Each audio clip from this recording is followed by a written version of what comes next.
고린도 후서의 구성을 보면 전반부인 1장에서 7장은 바울 자신의 사도직에 대한 변호로 이렇게 구성되어져 있고, 중반부인 8장 9장은 연보 문제에 대해서, 그리고 후반부인 10장에서 13장은 사도권에 대한 적극적 주장 및 권징을 경고하고 있습니다. 이렇게 고린도 후서를 통으로 흘러가는 그 흐름을 보면은 사도권이 주요한 논쟁에 있음을 볼 수가 있습니다. 왜냐하면 고린도 교회에 침투했던 거짓 사도들, 거짓 교사들이 바울의 사도권을 집요하게 공격하고 있었기 때문에 바울의 사도권에 흔들린 고린도 교회 성도들이 바울의 정체, 그리고 바울의 잘못된 것, 그런 부분에 대해서 어떤 주입된 사상을 가지고 바울을 경계하고 있었기 때문에 그렇습니다. 그래서 후반부인 10장에서 13장 역시 사도권에 대한 바울의 적극적인 해명을 이렇게 담고 있고요. 나아가서 거짓 사도들, 이 모든 분란을 만들고 있는 거짓 사도들의 정체를 오늘 11장에선 밝히고 있습니다. 11장은 크게 두 문단으로 나눌 수가 있습니다. 1절부터 15절은 바울과 거짓 사도들의 대조 및 거짓 사도들의 정체를 폭로하고 있고요. 16절부터 33절은 복음을 위한 수고와 고난에 대한 바울의 부득이한 자랑에 대해 기록하고 있습니다. 자, 여기서 중요한 것은 11장에서 중요한 것은요, 바울이 거짓 사도들의 정체를 폭로하고 있다는 사실입니다. 바울은 세 가지 측면에서 거짓 사도들의 정체를 폭로하고 있는데요. 첫째로, 바울 자신은 고린도 교회 성도들을 예수 그리스도께 인도하기 위해 열심을 내어 중매자의 역할을 하였지만, 그렇게 바울은 교회를 개척하고 섬긴 거잖아요. 그리고 복음을 증거하고 그들을 양육했잖아요. 무려 1년 6개월 동안 고린도 교회에 있으면서 그렇게 했잖아요. 후원받는 것, 고린도 교회의 문제는 후원 제도잖아요. 그래서 후원한다는 것, 누군가를 후원한다는 것은 마치 고용인처럼 비춰질 염려가 있었기 때문에 고린도 교회는 그것이 익숙했기 때문에 계속 후원을 받지 않잖아요. 그래서 자기가 직접 장막을 일을 하면서 그렇게 하잖아요. 그러니까 이 후원은 일반적인 게 아니에요. 고린도 교회만 속한 거예요. 오늘 바울이 마게도니아에서 온 형제들이 나를 도왔다고 그러잖아요. 물질로. 다른 교회에서 바울은 그렇지는 않았어요. 고린도 교회만의 특색이었어요. 이걸 일반화시키면 안 됩니다. 그래서 지금도 목회자가 개인의 일을 해야 된다. 아니에요. 이건 일반화시켜서는 안 되는 겁니다. 그 시간에 바울이 진짜 에베소에서 두란노 사역을 했던 것처럼 전심 전력을 다해서 복음을 증거해야지. 바울이 그렇게 복음을 증거해야지. 이건 특수한 경우예요. 고린도 교회는 바울이 사역할 때부터 힘들었던 교회예요. 왜냐하면 후원 제도가 있었기 때문에 내가 물질을 후원하는 대신 후원하는 사람은 내 말을 들어야 되는 거예요. 이게 로마에 있었던 그런 관행입니다. 후원 제도예요. 후견인과 피후견인의 관계. 바울은 여기에 예속되기가 싫었기 때문에 내가 당신들이 주는 그러한 후원, 물질을 받지 않겠다. 이래서 바울이 일을 한 거지. 그러니까 고린도 교회만의 특색이었고, 고린도 교회는 그때부터 힘들었던 거예요, 사실. 게다가 거짓 사도들이 들어왔는데, 거짓 사도는 마치 에덴 동산에서 뱀이 하와를 미혹했던 것처럼 고린도 교회 성도들로 하여금 예수 그리스도를 떠나도록 만들기 위해서입니다. 바울이 볼 땐 그런 거예요. 바울이 볼 때 나는 예수 그리스도의 그 십자가 복음을 전함으로써 어떻게 하든 이 영혼을 세우고 이 영혼을 구원받기 위해 그렇게 불철주야. 내가 후원까지 받지 않으면서 내가 낮에는 일하고 밤에는 내가 이들을 말씀으로 양육하기 위해서 최선을 다해서 돌봤는데 이들은 어떻게 하든지 예수 그리스도로부터 떠나도록 만들기 위해 애쓰고 있어요. 그래서 성도들의 영혼을 잃어버리게 하고 있어요. 이것이 거짓 사도들의 정체였어요. 둘째, 바울 자신은 이것이 2절과 3절에 기록되어 있거든요. 근데 5절에서 6절에 보니까 두 번째 거짓 사도들의 정체를 바울은 이렇게 폭로합니다. 바울 자신은 비록 언변이 부족할지라도, 자, 언변이 부족하다. 이 말은 이 고린도 교인들이 직접 했던 말이에요. 이 사람이 글은 잘 쓰는데 쉽게 말해서 오늘로 말하면 설교 못한다. 바울 설교 못한다는 거예요. 이 사람들은 그러니까 바울의 설교를 평가하고 있는 거예요. 거짓 사도들이, 교사들이 그렇게 가르쳤겠죠. 바울 자신이 이거 쓰는 그 마음은 어땠을까? 내가 설교 못한다고 하니까 그래, 내가 언변은 부족하다. 즉 수사학, 그 당시는 웅변이잖아요. 수사학. 내가 수사학은 좀 부족할 수 있다. 하지만 영적인 지식에 있어서는 누구보다 뛰어나고, 그렇지만 거짓 사도들은 온갖 미사 여구를 동원하는 웅변술, 즉 수사학을 통한 설교, 여긴 뛰어났고 능통했음에도 불구하고 정작 영적인 진리에서 무시하다. 거짓 선자들은, 거짓 교사들은, 거짓 사도들은 영적인 진리에 대해서 무시하다는 거예요. 세 번째, 7절에서 9절에 보면요, 바울 자신은 고린도 교회 성도들 앞에서 스스로를 낮추었습니다. 희생적이고 헌신적인 자세를 취했어요. 하지만 거짓 사도들은 고린도 교회 성도들로부터 최고의 존경과 대접만 받길 원했다라는 사실입니다. 이것이 참 사도와 거짓 사도를 분별하는 기준이 되는 거예요. 그리고 이것은 오늘도 마찬가지. 참 목회자와 거짓 목회자를 구별하는 기준, 바로 성경에서 제시해주고 있잖아요. 오늘도 교회 안에는 진실한 목회자와 거짓된 목회자가 섞여 있습니다. 진실한 리더와 거짓된 리더가 오늘도 우리 교회들에서는 있어요. 목회자만의 문제입니까? 성도들의 문제기도 해요. 성도들 가운데 리더가 있잖아요. 장로님들, 권사님들. 감리교에서 권사님들은 15명의 영혼을 책임져야 돼요. 장로님들은 30명의 영혼을 책임지는 사람입니다. 리더예요. 그런데 참 리더와 그릇된 리더, 어떤 걸 가지고 분별하냐고요. 바로 오늘 바울이 제시해주고 있는 이 말씀입니다.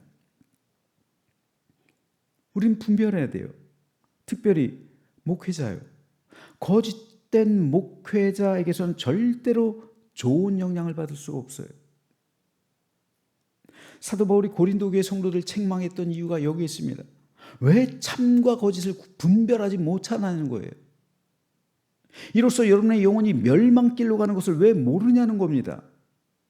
그래서 바울은 자기를 드러내기 위해서가 아니라 참과 거짓을 알리기 위해 거짓 사도들의 정체를 폭로하기 위해서 오늘 본문을 기록하고 있는 거예요. 따라서 이 말씀은 오늘 우리에게도 참과 거짓을 분별하기 위한 기준점이 됩니다. 여기서 바울이 제시하고 있는 참 목회자의 기준은 세 가지예요. 첫째, 성도들 예수 그리스도께 인도하기 위해 최선을 다해 사역하고 있는가. 이건 제가 한 게 아니라 오늘 말씀에 들어있는 거예요. 바울이 제시한 세 가지 기준이요. 이것은요, 영혼 구원이 가장 중요한 목회의 목표여야 되는 거예요. 참 목회자에게 있어서는 다른 것이 하나도 중요하지 않아요. 참 목회자에게 있어서는 교회가 뭐 1000명이 되는 거, 2000명이 되는 거, 그거보다 훨씬 더 중요한 게 뭡니까? 그 영혼들이 구원받고 있느냐. 이게 중요한 거예요. 내가 목회하고 있는 교회에서 이 영혼들이 구원받고 있느냐, 그래서 천국에 동참할 수 있느냐, 이게 중요한 거지 다른 건 하나도 안 중요해요. 영혼 구원이 가장 중요한 목회의 목표, 이거예요. 둘째, 영적인 지식과 성령의 임재하심을 늘 경험하고 있는가. 올바른 영성 생활을 통해서 영적인 지도로 성도를 양육하고 있는가, 이겁니다. 즉 영성이 있어야 된다는 거예요. 기도와 말씀에 전념하고 있는가? 초대교회에서 사도들이 말한 것처럼 우리는 기도와 말씀에 전념하겠다. 나머지는 다른 리더들이 있잖아요. 교회에 장로님들이 있잖아요. 권사님들이 있잖아요. 목회자는 기도와 말씀에 전념하는 사람. 그래서 이 영성을 성도들에게 보여주고 이 영성에 동참하게 하는, 그래서 영적인 지도로 성도를 양육하고 있는가? 셋째, 스스로를 낮추고 희생적이고 헌신적인 자세를 목회하는가? 겸손과 희생, 섬김과 자기 포기의 목회를 하고 있는가? 이것이 바울이 제시하고 있는 참된 목회자의 세 가지 기준이에요. 예배 거짓 목회자의 기준도 세 가지예요. 첫째, 뱀이 하와를 미혹한 것처럼 잘못된 가르침으로 성도들이 세상 것에 취하게 하고 교만하게 만들어 성도들로 하여금 구원에서 멀어지게 한다. 영혼보다 물질 강조해요. 물질 중심의 목회를 한단 말이에요. 물질 중심의 목회. 여러분, 목회자도 여기서 자유롭지 못해요.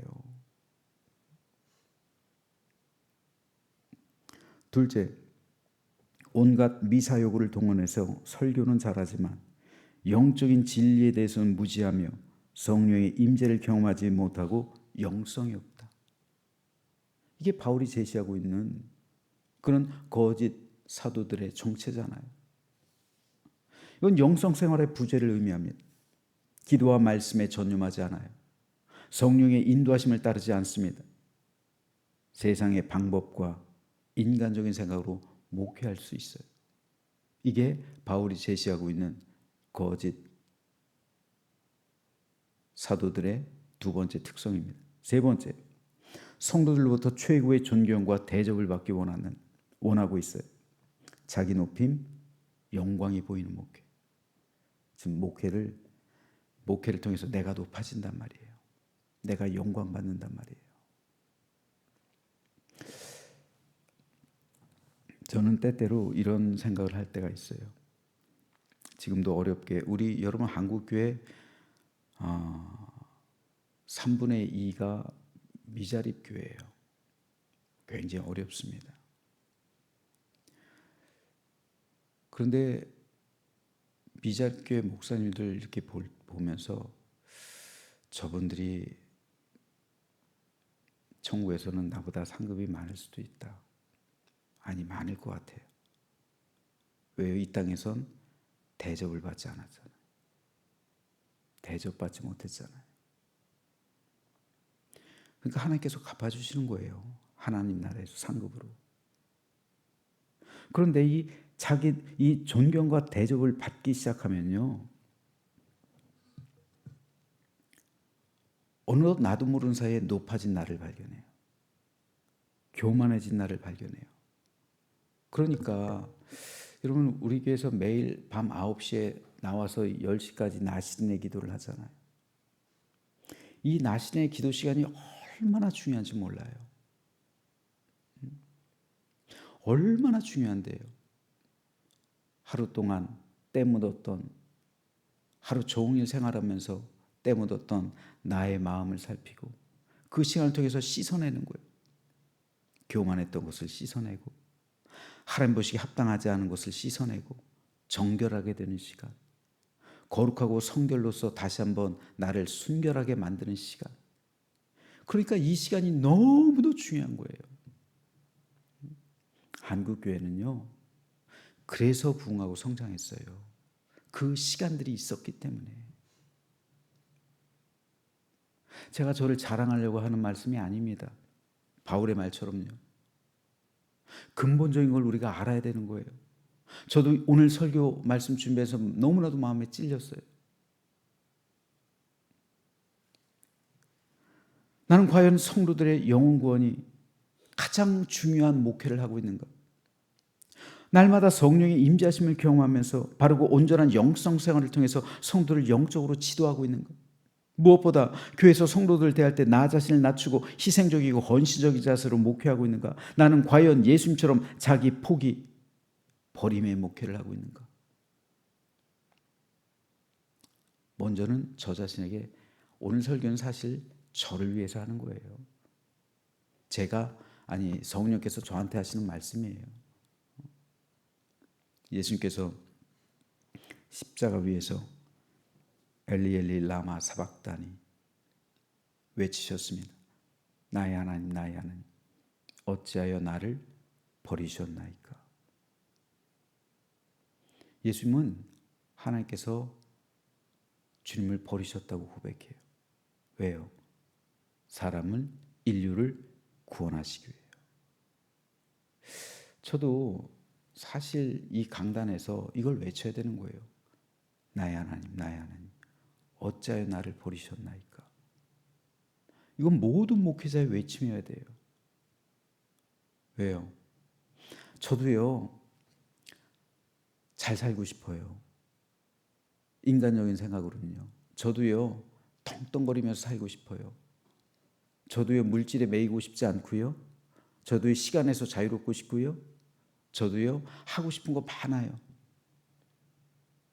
그런데 고린도서를 통해서 우리가 살펴보는 것처럼 자제해야 되잖아요. 절제해야 되잖아요. 모든 것을 절제해야 되고요. 매여 있기 때문에 또 목회자이기 때문에 한 교회 리더이기 때문에 모든 것을 자제해야 되고 절제해야 되고 포기해야 될 때가 너무나도 많아요. 낮아져야 하고 그리고 무릎 꿇어야 될 때가 얼마나 많은지 몰라요. 근데 이 버림의 목회요. 이 버림의 신학이요. 왜 하나님께서 나를 목사로 삼으셨을까요? 나 개인의 영광을 위해서요? 나를 높이시기 위해서요? 내가 높아지기 위해서 내가 목회자가 됐을까요? 아니요. 여러분, 목회자가 받는 유혹이 있어요. 마귀가 예수님을 유혹한 것과 똑같아요. 영적인 그런 교만이 있을 수 있어요. 말 한마디면 성도들이 일사불란하게 움직이는 거 보면 희열이 있어요.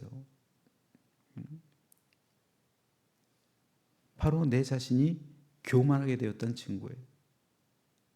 그런데 예수님의 이 외침 아무리 생각해봐도 기가 막혀요. 나의 하나님 나의 하나님 어찌하여 나를 버리셨나이까. 인류를 구원하시기 위해 버리신 거예요. 이 버림의 목회가 있어야 되는 거예요. 그래서 왜요? 왜 하나님께서 나를 목사로 삼으셨을까요? 여러분들 살리기 위해서예요. 다른 이유 하나도 없어요. 여러분들의 생명을 구원하시기 위해서 하나님께서 나를 보내신 거지. 어쩌면 그렇기 때문에 이것이 나를 버림을 통해서 여러분들의 영혼을 얻는 겁니다. 이게 참된 목사가 가져야 될 마음가짐입니다. 이게 버림의 신학이고 버림의 목회예요. 그런데 이와는 반대로 거짓 사도들에게서 보이는 것처럼 물질 중심의 목회를 하거나 성도들이 돈으로 보이거나 내 영광과 높아짐의 목회를 하고 있다면 저는 거짓 목사일 겁니다. 바울은 늘 이 마음을 가지고 목회했어요. 그러니까 오늘 고린도 후서 11장에서 봐도 내가 얼마나 복음 때문에 많은 고난을 당하고 내가 여러분을 얼마나 사랑하는지 내가 여러분 때문에 겪는 그 고초와 고난 다 기록하고 있잖아요. 바울이라고 해서 인간적인 욕심이 없었겠습니까? 하지만 하나님의 영광과 성도의 영혼을 위해 바울은 자기 모든 유익을 포기했던 거예요. 예수님 따라서요. 저도 예수님처럼 바울처럼 목회를 마치고 하나님 앞에 이를 때까지 순결하고 정직하고 깨끗하고 정결한 목사로 남을 수 있도록 기도해 주시기 바랍니다. 이걸 위해서 기도해 주셔야 돼요.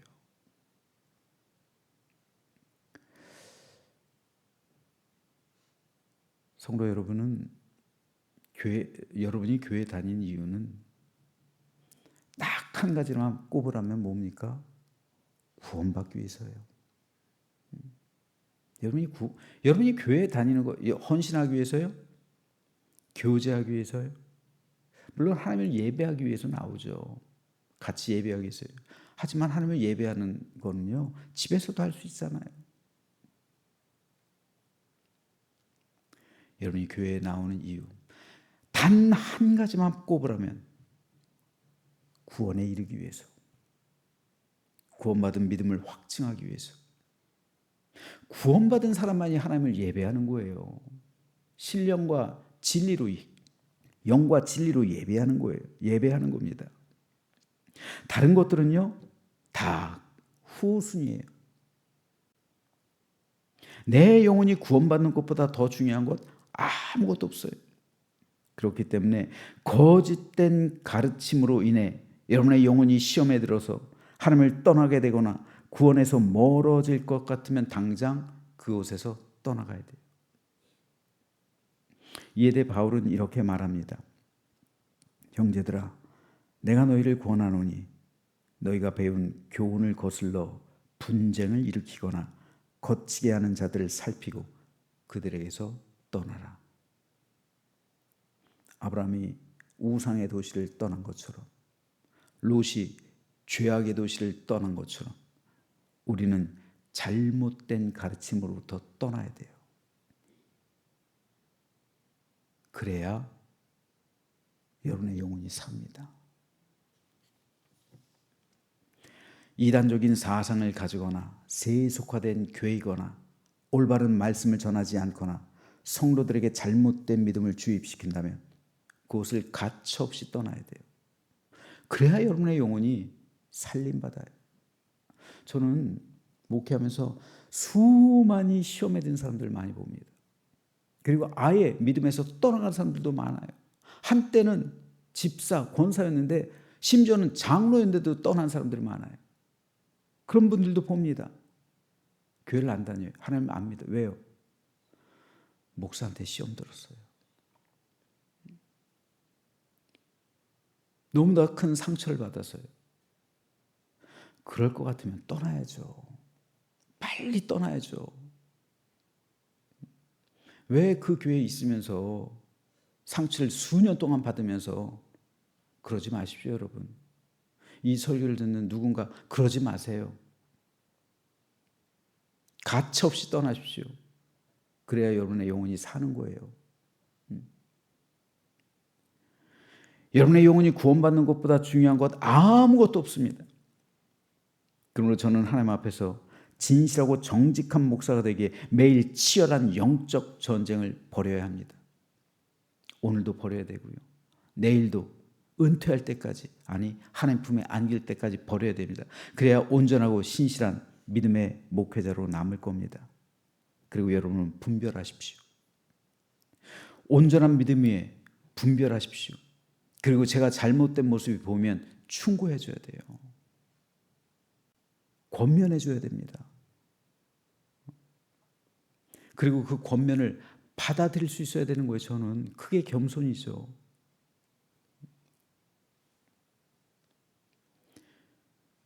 그래야 여러분의 영혼도 살지만 내 영혼도 살아요.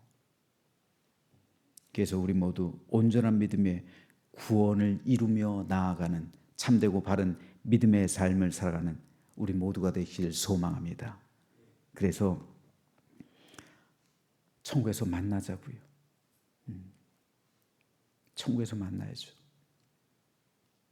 이것이 제 목회 비전입니다. 다른 거 하나 없어요. 천국에서 만나야죠. 내가 목회하고 있었던 우리 제함교회 성도들과 함께 모두 다 천국에서 만나야죠. 천국에서 만나서 우리 주님께서 베풀어 주시는 은혜와 충만한 복과 상급을 맛보며 우리 모두 영생의 삶을 살아가는 아름답고 복된 믿음의 공동체를 그곳에서도 이어가게 되기를 주님의 이름으로 축원합니다.